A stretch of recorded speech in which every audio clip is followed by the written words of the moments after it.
Salut Internet, si tu es curieux et que tu t'interroges sur notre passé, viens donc faire un tour sur Questions d'Histoire. Tu sauras par exemple pourquoi Rome a détruit Carthage, comment la France a perdu l'Amérique du Nord, ou qui était Guillaume le Conquérant. C'est visuel avec plein de cartes d'animation, comme ça c'est plus clair et moins prise de tête. Et maintenant je vous laisse vous cultiver avec Doc7. Merci mec, je reparle de toi à la fin de la vidéo. Bon les amis, vous commencez à la connaître, c'est le retour de la série sur les entreprises qui ont marqué notre histoire récente. Et là, on revient avec du très lourd. C'est vous qui avez voté dans la dernière vidéo, et donc aujourd'hui, on va parler d'Apple. Une boîte que personne ne connaissait il y a 40 ans, fondée dans un garage, avant de devenir la multinationale incontournable qu'elle est aujourd'hui. C'est parti pour cette info à savoir sur Apple.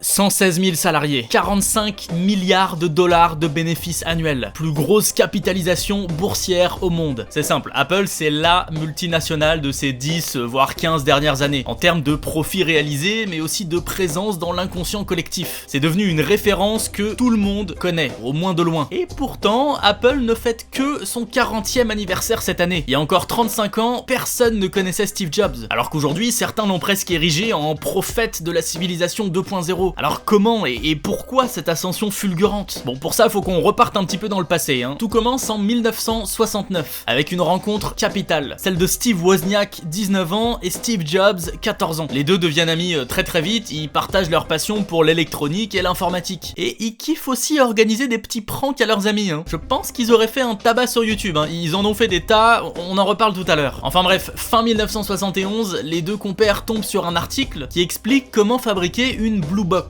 Un truc qui permet d'utiliser le téléphone gratuitement en contournant ton opérateur. C'est bien évidemment de la fraude, mais eux ils s'en battent un petit peu les steaks. Dès 1972, ils en ont monté 200 exemplaires que Jobs revend en faisant du porte-à-porte pour 150 $ l'unité. À l'époque, 150 $ c'était quand même pas mal. Et voilà, c'est un premier succès pour leur première expérience commerciale. Ça va lancer toute la suite. En 73, Wozniak est embauché à HP, mais Jobs le convainc quelques années plus tard de se lancer dans leur propre ordinateur. Et c'est comme ça qu'en 76, l'Apple One est né. Et il impressionne déjà dans les clubs d'informatique. Jobs et Wozniak parviennent même à en vendre 50 unités à un grossiste pour 500 $ l'ordinateur. Fort de ce succès, Jobs et Wozniak persuadent de riches investisseurs de les financer et l'Apple Computer Incorporation est constituée en société le 3 janvier 1977. D'ailleurs, on sait pas vraiment pourquoi Apple, c'est une idée de Steve Jobs, mais lui-même ne s'est jamais souvenu d'où lui est venue l'inspiration. Mais en tout cas, Jobs il sait ce qu'il veut pour son deuxième ordinateur. Un truc simple, ergonomique, qui parle à tout le monde et pas qu'aux geeks de l'informatique. Jobs, c'est finalement un des tout premiers à avoir pensé la démocratisation de l'ordinateur. Et rien que pour ça, chapeau le visionnaire. Et puis la suite, je te la fais courte. L'Apple II est un succès et s'ensuit une entrée en bourse historique qui fait de Jobs et Wozniak des millionnaires. Mais bon, les choses vont se compliquer avec quelques échecs, la mise à l'écart de Steve Jobs, obligé de quitter sa propre entreprise en 85. Et puis dans les années qui suivent, Apple n'arrive pas vraiment à tirer son épingle du jeu. Jobs revient par la grande porte en 97 alors que la boîte est pas loin de la faillite. Et là, c'est la révolution, tout simplement. Depuis 97, Jobs il a fait rentrer Apple dans une nouvelle dimension en mettant en place ce qu'on peut appeler l'esprit Apple. Quand on s'intéresse à la pomme croquée, aux raisons de son succès, on est forcé d'identifier l'esprit Apple. Dès le départ, Jobs il voulait que sa marque se démarque de tous les autres et crée un véritable univers fini et cohérent entre toutes les activités de l'entreprise. C'est pour ça qu'il a toujours été adepte du modèle d'intégration verticale, qui veut qu'Apple conçoive tout de A à Z. Le matériel, le système d'exploitation, les logiciels, les applications, les périphériques, tout quoi. Steve a été l'un des tout premiers, dès les années 70, à avoir cette vision pour le futur du foyer numérique, où tous les appareils sont reliés les uns aux autres. Mais ce n'est qu'à partir du début des années 2000 que les technologies seront suffisamment performantes pour rendre cette vision possible. Et c'est parce que Jobs l'avait anticipé qu'il a pu faire d'Apple la marque d'électronique la plus sexy du moment. Et oui, sexy c'est pas un mot auquel on penserait pour parler d'ordinateur et de clavier, mais c'est ça la force d'Apple. Jobs avait compris que dans un foyer numérique, les appareils électroniques devront se fondre dans la décoration. Et même plus que ça en fait, ils seront eux-mêmes des objets de décoration. Il fallait donc mettre le paquet sur le design et les matériaux pour créer tout un technosystème moderne et cohérent. Et la preuve que ça a marché, maintenant les produits Apple sont ceux qui se démarquent le plus, même dans le langage courant. Tu utilises un ordinateur, un téléphone, une tablette, sauf quand c'est Apple. Là tu utilises un Mac, un iPhone et un iPad. Et ça, mine de rien, que ça rentre dans le langage courant, c'est très fort. C'est l'objectif final de toute marque, d'être à ce point ancré dans l'inconscient collectif. C'est grâce à cet esprit Apple si distinct, à ce monde que la marque a créé autour de ses produits, qu'Apple est aujourd'hui une des marques qui fidélise le plus ses fans. Je veux dire, on connaît tous les queues de plusieurs jours devant les Apple Store à chaque nouvel iPhone qui sort. Depuis tout à l'heure, je te présente une belle image de la marque, parce qu'aujourd'hui c'est le big boss du marché, mais ça a pas toujours été un long fleuve tranquille, la vie d'Apple. Dans le passé, même récent, on a parfois retrouvé des vers qui se baladaient dans la belle pomme croquée. Alors je te propose un top 3 des plus gros échecs de l'entreprise. On n'en parle jamais, mais Apple est l'un des tout premiers constructeurs d'appareils photo numériques. Je parie que tu ne connaissais pas QuickTake. Sorti en 94, c'est un appareil numérique de 0,3 mégapixels et 1 méga de mémoire interne. Ouais, 1 méga, ça faisait que 8 photos de stockage, Tu comprends un petit peu pourquoi le truc a floppé et est tombé dans l'oubli. Mais là où Apple a vraiment merdé, c'est que la dernière version de l'appareil était compatible uniquement avec des Mac. Du coup, forcément, le marché potentiel était quand même beaucoup plus petit. Bon, on a déjà consacré une vidéo à Sony et une vidéo à Nintendo. Est-ce que tu savais qu'Apple a essayé de les concurrencer sur le marché des consoles de jeux? En 96, Apple a commercialisé la Pipine, ou la Pipin, je sais pas comment ça se prononce. Alors que la PlayStation, la Sega Saturn et la Nintendo 64 étaient déjà sur le marché. Bon bah autant te dire que ça a complètement foiré cette histoire. Le public est pas du tout convaincu et la pépine ne se vend qu'à 40 000 exemplaires dans le monde. Le plus gros problème de la bécane, c'est quand même le peu de jeux qui sont sortis dessus. Seulement 18 jeux disponibles aux États-Unis et on se le dit, ils étaient vraiment pas top en plus. Si vous êtes curieux, il doit y avoir quelques gameplays qui traînent sur YouTube. Ok, on fait maintenant un petit bond dans le temps pour arriver en juillet 2010. L'iPhone 4 vient tout juste de sortir en grande pompe. Sauf que non, énorme fail un petit peu partout dans le monde, des nouveaux propriétaires de la bête se plaignent. Et surtout les gauchers. Parce qu'en fait, ceux qui tiennent leur téléphone de la main gauche, la paume de leur main vient bloquer le capteur réseau de l'iPhone. Et ouais, la pomme n'avait pas pensé à la paume. Du coup, c'est ce qu'on appelle l'antenna gate dans les médias. Des téléphones qui n'ont plus de réseau, si tu les prends de la main gauche, ça la fout quand même très mal. Et Internet ne s'est absolument pas privé pour bien le faire savoir à la multinationale.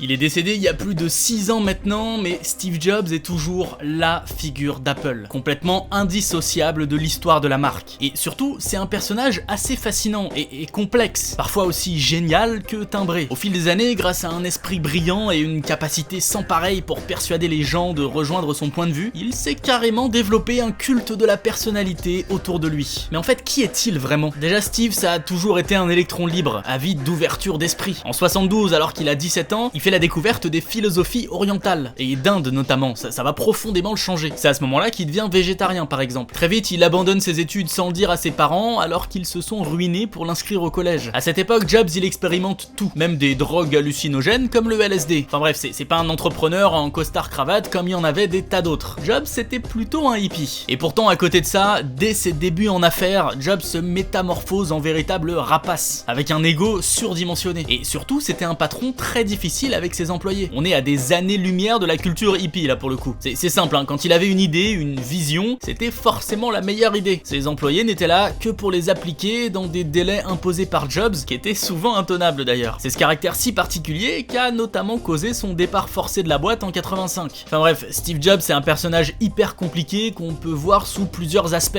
parfois très contradictoires. Ce qui est sûr, c'est qu'il est rentré dans l'histoire en tant qu'entrepreneur prodige qui a révolutionné le monde de l'informatique.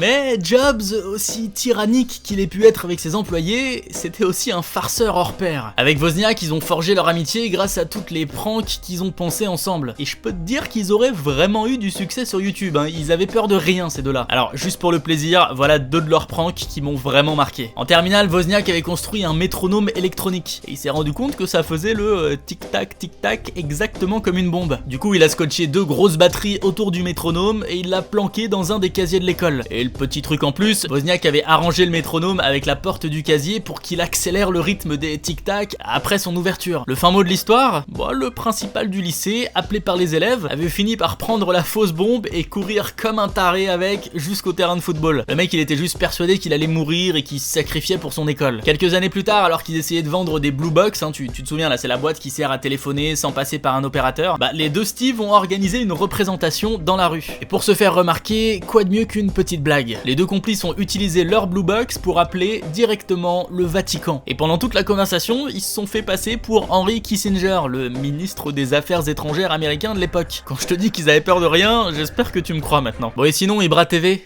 quand est-ce que t'appelles le Vatican en te faisant passer pour Macron?